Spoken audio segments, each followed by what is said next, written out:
बिस्मिल्लाहिर रहमानिर रहीम। या अय्युहल्लज़ीना आमनू कुतिबा अलैकुमुस्सियामु कमा कुतिबा अलल्लज़ीना मिन क़ब्लिकुम लअल्लकुम तत्तक़ून। सदक़ल्लाहुल अलीयुल अज़ीम। अस्सलातु वस्सलामु अलैका या सय्यदी या रसूलल्लाह व अला आलिका व अस्हाबिका या हबीबल्लाह। अस्सलामु अलैकुम व रहमतुल्लाहि व बाराकातुहु। সফরে কোরআনের এই অত্যন্ত বরকতময় পূর্ণ নূর এবং রুহানি পর্বে আপনাদের সবাইকে স্বাগতম। আমার প্রিয় ভাইরা ও বোনেরা, আজ আমরা রমজানুল মুবারকের রহস্য নিয়ে কথা বলবো। আমরা জানব রোজা আসলে কি, এই মাসের নাম রমজান কেন রাখা হলো, আর এর পেছনে আল্লাহর কোন গভীর মহব্বত লুকিয়ে আছে। আপনারা কি কখনো ভেবে দেখেছেন আরবি 12 মাসের মধ্যে এই একটি মাসের নাম কেন রমজান রাখা হলো? আরবি ভাষার স্কলাররা বলেন রমজান শব্দটি এসেছে রমজ থেকে, যার আবিধানিক অর্থ হল প্রচণ্ড রোদে পুড়ে যাওয়া বা তীব্র তাপে ভস্ম হয়ে যাওয়া।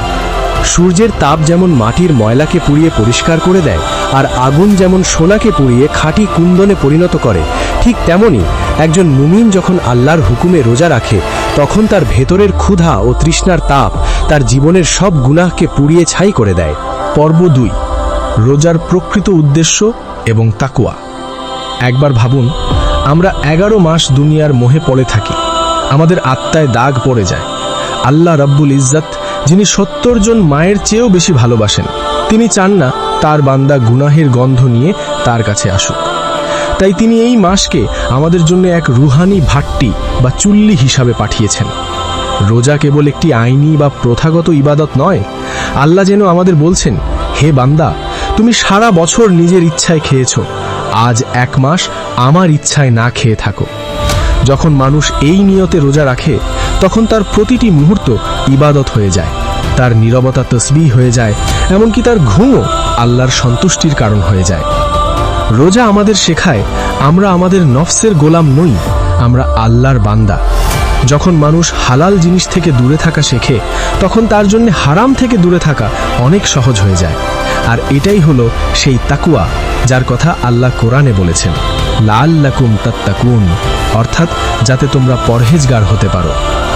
নবী করিম সাল্লাল্লাহু আলাইহি ওয়াসাল্লাম বলেছেন, অনেক রোজাদার এমন আছে যারা রোজা থেকে কেবল ক্ষুধা এবং তৃষ্ণা ছাড়া আর কিছুই পায় না। কেন? কারণ তারা রোজার আত্মাকে বোঝেনি। তারা শুধু পেটকে খাবার থেকে দূরে রেখেছে, কিন্তু চোখ, কান আর মুখকে গুনাহ থেকে দূরে রাখেনি। পর্ব 3, রোজার ইতিহাস এবং আধ্যাত্মিক প্রশিক্ষণ। কোরআনের আয়াতে আল্লাহ বলেছেন, কামা কুতিবা আলাল্লাযীনা মিন ক্বাবলিকুম, অর্থাৎ যেমন তোমাদের পূর্ববর্তীদের উপর রোজা ফরজ করা হয়েছিল। এই একটি বাক্য প্রমাণ করে যে রোজা কোনো নতুন ইবাদত নয়। আদম আলাইহিস সালাম থেকে শুরু করে ঈসা আলাইহিস সালাম পর্যন্ত সব নবীর শরিয়াতেই রোজা ছিল। হযরত আদম আলাইহিস সালাম প্রতি মাসে 3টি রোজা রাখতেন, আইয়ামে বীজ। হযরত নূহ আলাইহিস সালামের কওমেরও রোজা ছিল। হযরত দাউদ আলাইহিস সালাম একদিন পর পর রোজা রাখতেন। হযরত মুসা আলাইহিস সালাম তুর পাহাড়ে যাওয়ার আগে 40 দিন রোজা রেখেছিলেন। আর হযরত ঈসা আলাইহিস সালাম তার দ্বীনের দাওয়াত শুরুর আগে 40 দিন মরুভূমিতে ক্ষুধা এবং তৃষ্ণায় কাটিয়েছিলেন। অর্থাৎ আত্মাকে পবিত্র করার জন্য রোজাই হলো সবচেয়ে প্রাচীন সুন্নাত। আমাদের প্রিয় নবী সাল্লাল্লাহু আলাইহি ওয়াসাল্লাম মক্কায় থাকাকালীন প্রতি মাসে 3টি এবং আশুরার রোজা রাখতেন। এরপর যখন হিজরতের 2য় বছর, 2য় হিজরি, শাবান মাসে মদিনায় ইসলামের ভিত্তি মজবুত হচ্ছে, তখন মুসলমানদের উপর রমজানের রোজা ফরজ হয়। কেন ঠিক ওই সময়? কারণ তখন মুসলমানদের বদরের ময়দানে যাওয়ার প্রস্তুতি চলছিল।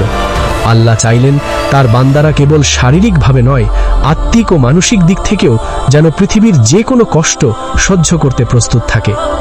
রোজা হলো সেই মিলিটারি ও স্পিরিচুয়াল ট্রেনিং যা মুসলমানদের শিখিয়েছিল, যিনি ক্ষুধা জয় করতে পারেন, তিনি পৃথিবীর যে কোনো শক্তিকে জয় করতে পারেন। পর্ব 4, ইমাম গাজ্জালির দৃষ্টিতে রোজার 3টি স্তর। আমার ভাইরা, রোজা মানে কি কেবল সকাল থেকে সন্ধ্যা পর্যন্ত না খেয়ে থাকা? না। হুজ্জাতুল ইসলাম ইমাম মোহাম্মদ গাজ্জালি রহিমাহুল্লাহ তার বিখ্যাত গ্রন্থ ইহইয়াউল উলুমে রোজাকে 3টি স্তরে ভাগ করেছেন। আসুন আমরা নিজেদের মিলিয়ে দেখি আমরা কোন স্তরে আছি। প্রথম স্তর, সাধারণ মানুষের রোজা। সাওমুল আওয়াম। এটি হলো রোজার সবচেয়ে নিচের স্তর।